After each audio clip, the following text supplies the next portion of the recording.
Chi era Jerry Lewis? Se dobbiamo ricordare uno dei comici più influenti e più talentuosi del Novecento, sicuramente metteremo tra i primi posti un eterno fanciullone con la bocca sbilenca, gli occhi storti e i denti finti. Vuoi scoprirlo con me? Allora tuffati nel mio mondo. Ciao, io sono Dandy Danno e faccio il comico visuale. In questo canale ti parlo della comicità, focalizzandomi in questa serie anche sulla storia dei grandi comici, quello che c'è dietro ad una grande star. Se ti piace l'argomento, iscriviti al canale e aziona la campanellina. Oggi ti parlo di Joseph, conosciuto meglio come Jerry. Sì, il vero nome di Jerry Lewis. Il nome di Jerry Lewis alla nascita era Joseph Levitch. Suo padre Daniel era un attore di vaudeville che si esibiva sotto il nome di Danny Lewis. Sua madre invece, Rachel, era una pianista per la radio di New York City. Jerry è il comico che è diventato famoso come uno dei due famosissimi Martin e Lewis negli anni 50. È più di un semplice uomo divertente, è anche un affermato attore, produttore cinematografico e anche un ottimo sceneggiatore. Si è avvicinato al mondo dello spettacolo quando aveva appena 5 anni, grazie proprio all'arte dei propri genitori, e quando era adolescente ha sviluppato la sua routine comica Record Act, un mimo esagerato di canzoni popolari. Fantastico. Dopo essere stato espulso dal collegio all'Arlington High School per aver picchiato un insegnante che parlava male degli ebrei, nel 1944 incontra per la prima volta sulla sua strada un altro entertainer, Dino Crocetti, che per il mondo era Dean Martin, formando con lui nel 1949 una strana ma pazzesca coppia comica, come Laurel Hardy, come Gianni Pinotto, Open Crosby, tutto questo dal 1949 al luglio del 1956. Il duo fece ingrassare i conti della Paramount, il cui boss, Hal Wallis, firma per loro un contratto per 5 anni di $10.000 a settimana, che diventarono poi $5 milioni l'anno per ciascuno. Ben spesi, se si considera che nel 1950 furono al top della loro popolarità. La coppia si è esibita in locali notturni prima di passare alla radio, al cinema e alla televisione. Famosi per la loro commedia farsesca e gli atti fisici esagerati, i due hanno raggiunto l'apice della popolarità quando sono apparsi in una serie di film comici. Nonostante il lavoro di squadra, ogni membro si è ritagliato la propria nicchia individuale di pubblico, che ha permesso a entrambi di intraprendere carriere soliste di successo dopo lo scioglimento del duo. Il loro numero consisteva in Martin che cantava e Lewis che faceva il pagliaccio, ed entrambi univano le forze per un finale travolgente di musica e commedia. È stato proprio durante le esibizioni di successo che hanno avuto ad Atlantic City nel New Jersey e ai nightclub famosi come il Copacabana di New York City, dove hanno catturato l'attenzione da parte della Paramount. I due ragazzi irresistibili si incrociano per caso al 500 Club di Atlantic City la sera del 26 giugno del 1946 e mandano subito in tilt l'America patinata. Cioè, il cantante all'italiana di Dez Amore è continuamente interrotto dal fare scimmiesco del ragazzotto pasticcione che gesticola e viene deriso, ricattato, però anche protetto. It was originally taken from the Broadway show, Tom Swift and his Electric Navel.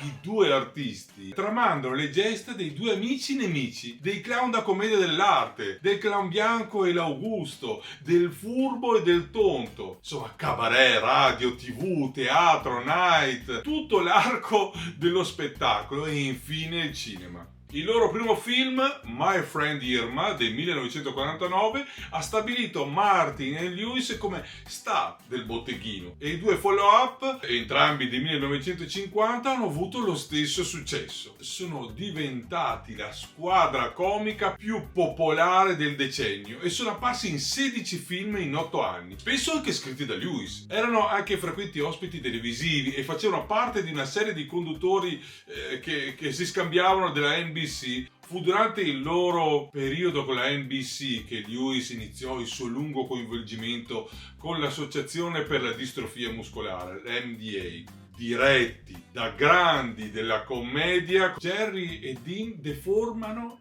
e evidenziano, soprattutto per un pubblico minorenne, i tic nevrotici americani.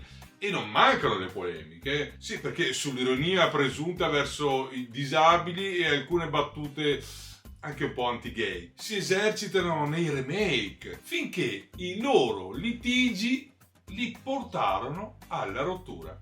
Siglato ufficialmente il 25 luglio del 1956 con uno show al Copacabana di New York. Uno show. La rottura con uno show.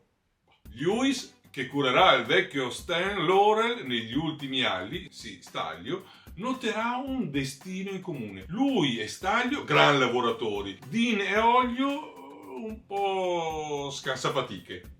Lewis iniziò quindi una serie di commedie da solista, iniziando con Il delinquente delicato del 57 e spesso lavorando con il regista Frank. Nel 1959 firma un nuovo contratto con la Paramount che gli dà il 60% degli incassi al botteghino e gli permette di scrivere i suoi film, a cominciare da Il Fattorino nel 1960. Nel film esibisce le gag e le routine incentrate del suo personaggio pasticcione. I suoi film mostravano anche luoghi visionari. C'è stata anche la versione comica della storia di Jekyll and Hyde in The Newton Professor del 1963 ed è generalmente considerato il suo miglior film.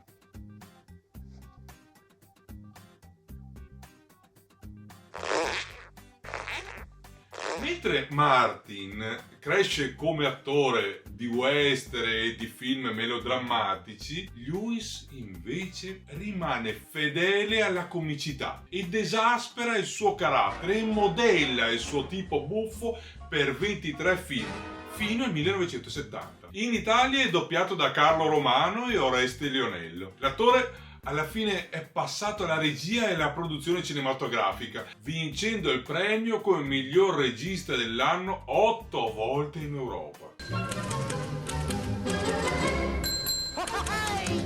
Si potrebbe parlare molto dei suoi film, elencare le sue performance e ridere dei suoi sketch, ma la clownesca dimensione di questo artista è visibile agli occhi di tutti. A volte sembra forzato per i nostri tempi, ma forse questa era una sua caratteristica. L'uso del corpo era fondamentale, l'elasticità dei suoi movimenti con le tecniche comiche ha portato al successo. Potrei raccontarti delle sue gag, ma invece sento il desiderio di dirti di quel 1972 dove ha girato The Day Clown Cried, la storia di un clown, Lewis, che deve condurre i bambini dei campi di concentramento alle camere a gas durante l'Olocausto. È diventato un film leggendario e soprattutto mai visto. Secondo quanto è riferito, era così forte per stessa ammissione di Lewis che si rifiutò di consentirne il rilascio. Penso che questa idea abbia influenzato poi la scrittura del film La vita è bella di Benigni. In fondo il papà non era un piccolo clown. Quanto è appassionante e travolgente l'idea che un clown alleggerisca l'incontro con il destino. Secondo te, Benigni ha mai parlato con Jerry Lewis di questo? Secondo me sì, e anche molto. Mi piace pensare che tra miti e leggende ci sia sempre una connessione. Dovremmo chiederlo a Benigni, magari ci sorprenderebbe positivamente. Nel 1966 Lewis ha ospitato il suo primo Telethon annuale del Labor Day Weekend per la MDA e ha continuato a condurlo fino al 2010. Lewis è stato nominato comandante della Legion d'Onore nel 2006. Tra i suoi altri riconoscimenti ci sono stati un Leone d'Oro alla carriera del Festival di Cinema di Venezia nel 1999. Muore il 20 agosto 2017, lasciando 7 figli, avuto con 2 matrimoni. La prima moglie era Patti Palmer, una cantante americana, e si lasciarono nel 1980. Mentre il secondo matrimonio fu con una donna molto più giovane di lui, una ballerina di Las Vegas, nel 1983. Jerry è stato un grande comico, un artista tutto tondo. Pensa che non indossava mai, e ti garantisco mai, un paio di calzini 2 volte. Ne indossava sempre di nuovi e li donava in beneficenza dopo l'uso. Dunque, se in futuro vedrai un paio di calzini incorniciati o tenuti come un oracolo, allora forse ti troverai davanti ad un pezzo da collezione o semplicemente davanti al calzino di Jerry Lewis. Iscriviti e fammi sapere la tua. Al prossimo video.